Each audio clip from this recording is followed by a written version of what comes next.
जय हिंद प्यारे बच्चों और साथियों।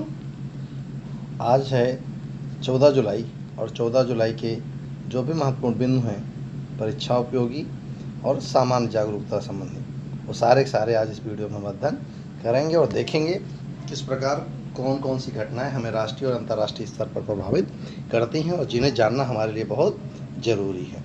चलिए, आज का सेशन बहुत बड़ा है नहीं है और लेकिन बहुत अच्छा है ना।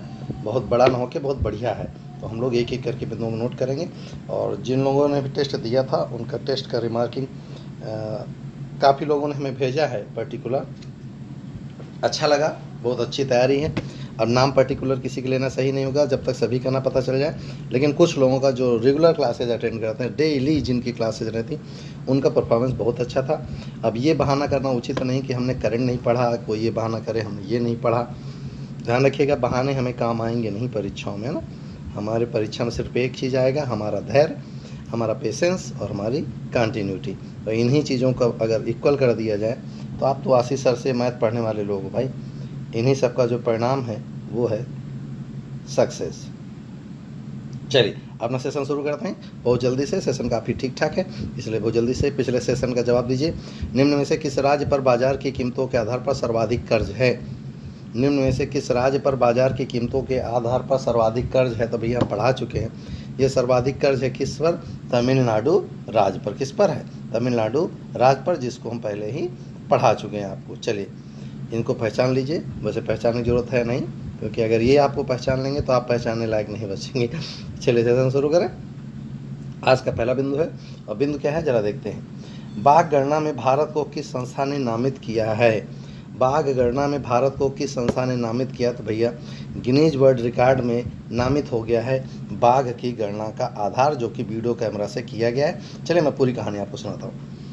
ऑल इंडिया टाइगर एस्टिमेशन 2018 के चौथे संस्करण को कैमरे से दुनिया का सबसे बड़ा वन्यजीव सर्वेक्षण होने के लिए गिनीज वर्ल्ड रिकॉर्ड में शामिल किया गया है। राष्ट्रीय बाघ संरक्षण प्राधिकरण द्वारा भारतीय वन्य जीव संस्थान के तकनीकी सहयोग से वर्ष 2006 से प्रत्येक 4 सालों में अखिल भारतीय बाघ आकलन ऑल इंडिया टाइगर एस्टिमेशन किया जाता है। ठीक, इन कैमरों से 1,21,337 वर्ग किलोमीटर के प्रभावी क्षेत्र का सर्वेक्षण किया गया। 26,838 कैमरा के ट्रैप द्वारा वन्यजीवों की कुल 3,48,58,623 तस्वीरें ली गई। ओहो, इन कुल तस्वीरों में 76,651 बाघ और 51,777 तेंदुओं की ली गई, जबकि शेष अन्य मूल प्रजातियों की थी। बाघों की तस्वीरों में 2,661 व्यक्तिगत बाघ सैकड़ों को छोड़कर शामिल हैं। सर्वेक्षण के अनुसार दुनिया में बाघों की कुल संख्या कुल आबादी का 75% यहीं पर है। 2,967 भारत में है, 75%, है ना। आगे देखेंगे। सर्वेक्षण का चौथे संस्करण 2018-19 में आयोजित किया गया। कैमरा ट्रैप मोशन सेंसर से लैस बाहरी फोटोग्राफिक उपकरण जो किसी भी जानवर के पास से गुजरते ही रिकॉर्डिंग शुरू कर देता है। 141 विभिन्न क्षेत्रों में 26,838 स्थानों पर रखा गया था। अब पूरी कहानी समझ लें कि बाघों के अभी तक आकलन जो कर रहे थे हम लोग पैरों के संख्या के आधार पर कर रहे थे। पहली बार हमने क्या किया, सेंसर के आधार पर ऐसे कैमरे लगाए हैं पूरे अभ्यारण्य में, जहां पर अगर उसके आसपास कोई भी गतिविधि जानवर संबंधी होगी तो स्वयं सेंसर उसको ऑब्जर्व करने लगेगा, और उसी के आधार पर हमें गिनीज वर्ल्ड रिकॉर्ड में नामित किया गया है ना। ये बहुत बड़ी मुहिम थी इसलिए। चलिए इनको जल्दी से पहचान लीजिए, वैसे आप नहीं पहचानते होंगे। यस, फिर भी हाल ही में चर्चित जैक चार्ल्टन का निधन हुआ, वह किस खेल से जुड़े थे? तो भैया सवाल सामने है। ये हैं जैक चार्ल्टन और इनका निधन हुआ, ये वास्तव में एक फुटबॉलर हैं। अब इनकी कहानी पूरा जान लें। इंग्लैंड की 1966, यानी चार्ल्टन कहाँ के? इंग्लैंड के 1966 विश्व कप विजेता टीम के सदस्य जैक चार्ल्टन का निधन हुआ। 1969 के लीग खिताब और 1972 के FA कप जीतने वाले ग्रेट डॉन रेवी प्रबंधित लीड्स यूनाइटेड साइड का भी हिस्सा थे। उन्होंने खिलाड़ी के तौर पर 23 वर्षों तक लीड्स यूनाइटेड के लिए क्लब रिकॉर्ड 773 मैच खेले। जिससे वो फुटबॉल के महान सेंटर डिफेंडर में से एक बन गए। उन्हें 1996 में देश का सबसे प्रतिष्ठित मानद पुरस्कार आयरिश नागरिकता से भी सम्मानित किया गया है ना। चलिए, ये भैया नीति आयोग की कुछ कहानी है, देख लेते हैं। नीति आयोग ने हाल ही में कौन सी समीक्षा रिपोर्ट जारी की है? तो भैया नीति आयोग ने HLPF रिपोर्ट जारी की। अब क्या है भैया, जरा देखो। नीति आयोग द्वारा सतत विकास यानी सस्टेनेबल डेवलपमेंट 2020 पर भारत की दूसरी स्वैच्छिक राष्ट्रीय समीक्षा रिपोर्ट संयुक्त राष्ट्र के उच्च स्तरीय राजनीतिक फोरम में प्रस्तुत की गई। इस रिपोर्ट का शीर्षक decade of action taking SDGs strategies होता है, इसका मतलब फ्रॉम ग्लोबल टू लोकल, और यह भारत में 2030 एजेंडा को अपनाने और लागू करने के लिए जिम्मेदार है। VNR एक महत्वपूर्ण घटक है जो 2030 एजेंडा और SDGs मीन्स स्ट्रेटजीज की प्रगति और कार्यान्वयन की समीक्षा करेगा। अब समझ में आया? तो ये है हमारा HLF, ठीक, मतलब हाई लेवल पॉलिटिकल फोरम, ठीक। अगला देखेंगे, जरा गौर से देखिए। IRDA, Indian regulatory and development authority, that is IRDA। जितना अच्छा आप इसके बारे में लिख दें उतना अच्छा रहेगा सबके भविष्य के लिए। IRDA ने बीमा कंपनियों को किस क्षेत्र हेतु आवश्यक दिशा निर्देश जारी किया? तो IRDA ने कोरोना हेतु हेल्थ पॉलिसी जारी करने के लिए एक विशेष निर्देश जारी किया है, और निर्देश क्या है जरा देखिए। सामान्य और स्वास्थ्य बीमा क्षेत्र की कंपनियों को कम अवधि के लिए कोरोना कवच स्वास्थ्य बीमा पॉलिसी को शुरू करने के लिए IRDA से मंजूरी मिल गई है। अल्पकालिक कोरोना कवच स्वास्थ्य बीमा पॉलिसी में कोरोना वायरस बीमारी के कारण होने वाले चिकित्सा खर्चों को कवर किया जाएगा। साथ ही पॉलिसी में अस्पताल में भर्ती होने की अवधि के दौरान कोविड-19 के कारण होने वाली किसी भी कोमॉर्बिड यानी किसी भी बुरी स्थिति के लिए को भी कवर किया जाएगा। अगर मर जाएंगे तो भी आपको कुछ मिलेगा।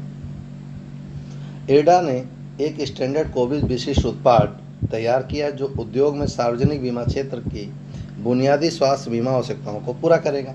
पॉलिसी में 50,000 रुपये से लेकर 5 लाख रुपए तक का कवर होगा।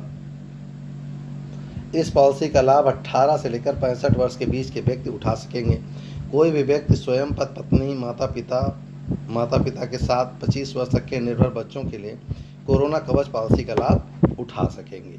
यानी कि अब LIC भी आपको कोरोना से कवर देगी भविष्य में। अगर कोरोना से आपको कोई दिक्कत होती तो खर्चा भी अभी तो मोदी उठा रहे हैं, आगे आप भी उठाना तैयार रहिए जल्दी से। चलिए, ईश्वर करे कि ये महामारी बचे ही ना, और हम सब इससे मुक्त हों और हम जीतेंगे। वी आर इंडियंस, हम कुछ भी कर सकते हैं। एशिया कप टूर्नामेंट को कब तक के लिए स्थगित किया गया? नोट करेंगे, एशिया कप टूर्नामेंट को जून 2021 तक के लिए क्या किया गया? स्थगित कर दिया। नोट करेंगे, एशियाई क्रिकेट परिषद ने महामारी के मद्देनज़र एशिया कप क्रिकेट टूर्नामेंट को 2021 तक के लिए जून 2021 तक के लिए स्थगित करने की घोषणा की। इस टूर्नामेंट को पहले सितंबर 2020 में आयोजित किया जाना था। भारत टूर्नामेंट के इतिहास की सबसे सफल टीम है और पिछले 2 टूर्नामेंट जीतकर डिफेंडिंग चैंपियन भी है। चलिए, इनको तो सभी जानते हैं, कौन नहीं जानता भाई? जल्दी कमेंट्स में बताइए कौन है। यस, मलाला यूसुफजई है ना। मलाला दिवस कब मनाया गया? तो 12 जुलाई को भैया मनाया गया।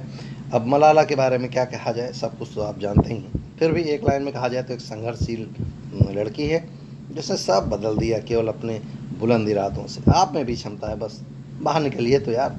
संयुक्त राष्ट्र ने युवा कार्यकर्ता मलाला यूसुफजई के योगदान को सम्मानित करने के लिए 12 जुलाई को विश्व मलाला दिवस के रूप में घोषित किया है। ये मलाला आपको अच्छे से पता है, पाकिस्तान के उन क्षेत्रों में महिला शिक्षा या बालिका शिक्षा के लिए प्रयासरत कर रही है जहाँ शिक्षा माने अभिशाप होता है। और शिक्षा पा जाएंगे तो अच्छे हो जाएंगे, होने क्यों देंगे भाई?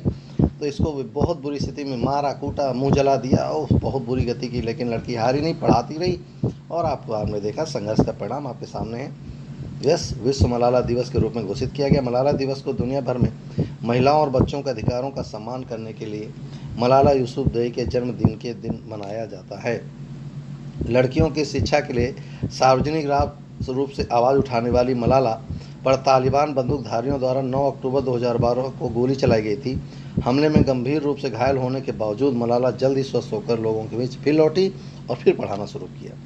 उन्हें पाकिस्तान सरकार द्वारा पहली बार 2012 में राष्ट्रीय युवा शांति पुरस्कार से सम्मानित किया गया। वर्ष 2014 में वह 17 साल की उम्र में बाल अधिकारों के लिए अपने प्रयासों के लिए नोबेल शांति पुरस्कार पाने वाली सबसे कम उम्र की प्राप्तकर्ता बन गई, जिसे उन्होंने गोली लगने से पहले ही शुरू कर दिया था। संयुक्त राष्ट्र ने 2019 में अंत की अपनी समीक्षा रिपोर्ट में मलाला को दशक में दुनिया में सबसे प्रसिद्ध किशोरी घोषित किया था। साथ ही मलाला को कनाडा की मानद नागरिकता से भी नवाजा गया, जिसके साथ वह कनाडा में हाउस ऑफ कॉमन को संबोधित करने वाली सबसे कम उम्र की महिला बनी। एक्टिविस्ट पर बनी डॉक्यूमेंट्री ही नेम्ड मी मलाला को साल 2015 में ऑस्कर के शॉर्टलिस्ट किया गया था। इसके अलावा उन्होंने एक अन्य पुस्तक जिसका शीर्षक वी आर डिस्प्लेस्ड भी लिखी थी, जो कि दुनिया भर में उनके घूमने और शरणार्थी शिविरों का अनुभव करने से अनुभवों पर वर्णन करती है। ये है सशक्त महिला का परिणाम। यस, इनको देखे, जी सिएन लुंग किस देश के नए प्रधानमंत्री बने? तो जवाब सामने लिखा भैया, ये बने हैं सिंगापुर के। सत्तारूढ़ पीपुल्स एक्शन पार्टी द्वारा सिंगापुर में हुए आम चुनाव में जीत हासिल करने के बाद ली सिएन लुंग एक बार फिर सिंगापुर के प्रधानमंत्री बन गए हैं। पीएपी ने आम चुनाव में 93 सीटों में से 83 सीटें जीती, ओहो, जिसके साथ ही ली सिएन लुंग ने सिंगापुर के प्रधानमंत्री के रूप में चौथा कार्यकाल फिर से प्राप्त कर लिया, है ना। चलिए, इन्हें व्यक्तिगत तौर पे हम जानते हैं और इनसे मिल चुके हैं, जल्दी से इनको देख लीजिएगा। यस, ये हैं हाल ही में अयाद बिन हसन जामी। अयाद बिन हसन जामी का निधन हुआ। वह किस क्षेत्र से संबंधित थे? तो ये कार्टूनिस्ट थे। आप देखे होंगे किसी पेपर में, दैनिक जागरण में, किसी पेपर में कॉर्नर पे एक कार्टून बना रहता है, कभी उसमें लक्ष्मण लिखा रहता है, कभी कुछ लिखा रहता है, तो कभी राजेंद्र धोड़कर लिखा रहता है। तो ये सारे के सारे कार्टूनिस्ट हैं। तो ये भी एक कार्टूनिस्ट थे जामी साहब। इलाहाबाद में एक बार हम सेमिनार में इनसे मिले थे, बहुत ही रॉयल व्यक्ति। फिर भी इनका निधन हो गया है भैया। वे जामी नाम से लोकप्रिय थे। उनके कार्टून पिछले 2 दशकों से गुजरात की प्रमुख पत्रिका अभियान में नियमित रूप से प्रकाशित होते रहे। इसके अलावा उन्होंने गुजराती अखबार फुलचाब में भी एक कार्टूनिस्ट के रूप में काम किया। वे केंद्रीय विद्यालय जामनगर में चित्रकला अध्यापक थे, जहां सेवानिवृत्ति के बाद वे पूरी तरह से कार्टूनिस्ट बन गए थे। यस, देख लीजिए भैया। यस, स्टेरिन ग्रैंड प्रिक्स खिताब किसने जीता? स्टेरिन ग्रैंड प्रिक्स खिताब किसने जीता? तो भैया लुइस हैमिल्टन ने जीता है। ये कौन है भैया? Lewis Hamilton Mercedes dash Britain racer, यानी जान गए मर्सिडीज ब्रिटेन के, ने ऑस्ट्रिया में स्पिलबर्ग के रेड बुल रिंग में हुई स्टेरिन ग्रैंड प्रिक्स 2020 जीत लिए। इसमें वाल्टेरी बोटास, अभी मैंने आपको बताया था, मर्सिडीज फिनलैंड रेसर दूसरे स्थान पर रहे, जबकि max Verstappen red bull Belgium, note के लिए एक एक चीज़ को, रेसर किस में कौन कहाँ का है, तीसरे स्थान पर रहे। यह साल 2020 फार्मूला 1 वर्ल्ड चैंपियनशिप की दूसरी रेस थी और स्टेरिन ग्रैंड प्रिक्स की पहली रेस थी। नोट कर लीजिएगा। देखिए, लुइस हैमिल्टन है मर्सिडीज के ब्रिटेन के रेसर, ऑस्ट्रिया के स्पिलबर्ग में रेड बुल रिंग है जहाँ पर हुआ, वाल्टेरी बोल्टास है मर्सिडीज फिनलैंड के, है ना, रेसर, और मैक्स वर्स्टैपेन है कहाँ के? रेड बुल बेल्जियम के। नोट कर लीजिएगा परीक्षा के लिए। यस, जरा देखिए, किस राज्य सरकार ने ई लोक अदालत का शुभारंभ किया? नोट करेंगे, किस राज्य सरकार ने ई लोक अदालत का शुभारंभ किया? तो भैया छत्तीसगढ़ राज्य सरकार ने शुरू किया है ई लोक अदालत। क्या है, जरा देखते हैं। छत्तीसगढ़ सरकार द्वारा कोविड-19 महामारी के बीच भारत की पहली ई लोक अदालत का आयोजन किया गया है। ई लोक अदालत के तहत ऑनलाइन लाइव सुनवाई वीडियो कॉन्फ्रेंसिंग के जरिए की गई। ई लोक अदालत का आयोजन उच्च न्यायालय और छत्तीसगढ़ राज्य विधिक सेवा प्राधिकरण द्वारा किया गया है, जिसका उद्घाटन छत्तीसगढ़ उच्च न्यायालय के मुख्य न्यायाधीश पी.आर. रामचंद्र मेनन ने किया है। तो कुल मिला के अब ऑनलाइन कोर्ट भी सुनवाई करेगा, छत्तीसगढ़ ने ऐसा शुरुआत कर दी है। सेकेंड लास्ट जल्दी से देख लीजिए। ब्रिटेन में निवेश करने वाला भारत किस क्रम का देश बना? तो भैया ब्रिटेन में निवेश करने वाला भारत दूसरे क्रम का देश बना। चलिए देखें, भारत ब्रिटेन में सबसे ज़्यादा निवेश करने वाला दूसरा बड़ा देश है। एफडीआई के जरिए निवेश करने वाला दूसरा सबसे बड़ा निवेशक बन गया है। UK, United kingdom. सरकार के अंतर्राष्ट्रीय व्यापार विभाग द्वारा 2019-20 के लिए जारी किए गए आंतरिक निवेश आंकड़ों के अनुसार भारत ने 120 परियोजनाओं में निवेश किया है और ब्रिटेन में 5,429 नए रोजगार सृजित किए। आंकड़ों के अनुसार संयुक्त राज्य अमेरिका ने ब्रिटेन में 462 परियोजनाओं में निवेश किया और 20,131 रोजगार के नए अवसर उपलब्ध कराए, जिसके साथ वो ब्रिटेन में एफडीआई में निवेश करने वाला सबसे बड़ा देश यूएसए हो गया, दूसरे नंबर पर भारत हो गया। ब्रिटेन में एफडीआई के शीर्ष देशों में भारत ने अपनी रैंकिंग में पिछले सबसे अच्छे तीसरे स्थान में सुधार कर वित्तीय वर्ष 2018-20 में दूसरे स्थान पर पहुंच गया। निवेश के मामले में भारत के बाद जर्मनी, फ्रांस और चीन और हांगकांग का स्थान आता है। ये था हमारा सेशन।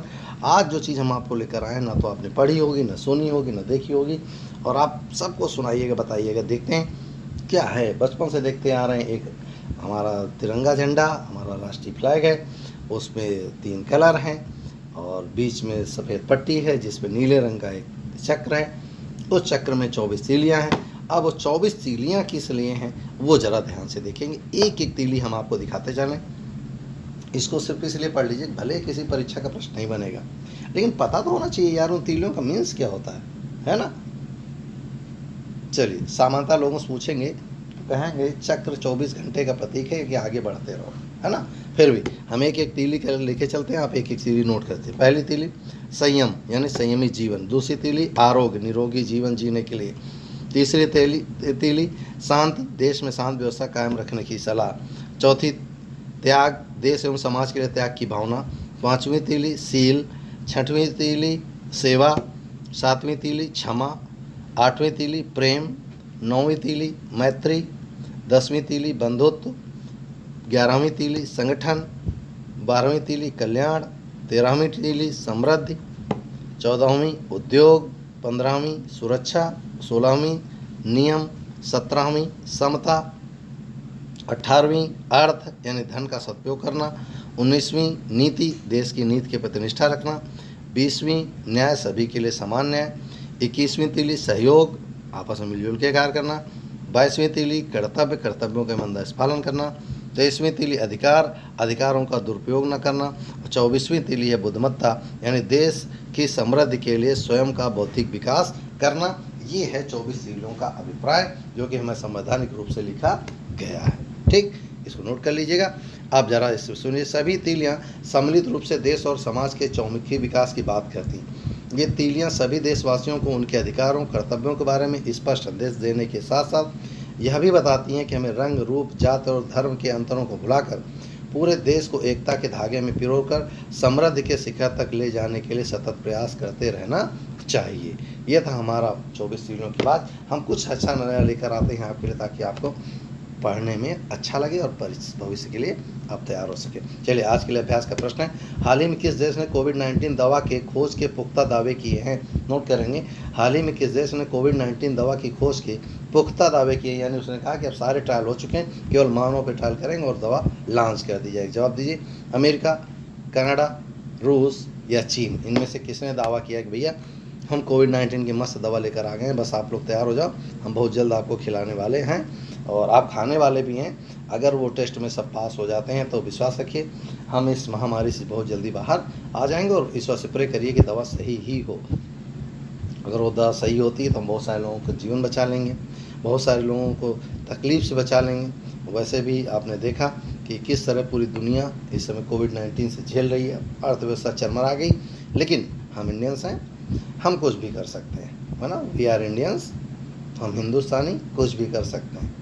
तो इसी उम्मीद के साथ कि हम हिंदुस्तानी और उन हिंदुस्तानियों में आप सब जो मन लगा के पढ़ रहे हैं, अब इतिहास बदलने के लिए तैयार रहिए और हम उसमें आपके सहयोगी हों, ये हमें गर्व की बात होगी। फिलहाल आज इतना ही, मिलते हैं नेक्स्ट वीडियो में नई उम्मीद के साथ, नए जोश के साथ। फिलहाल जय हिंद।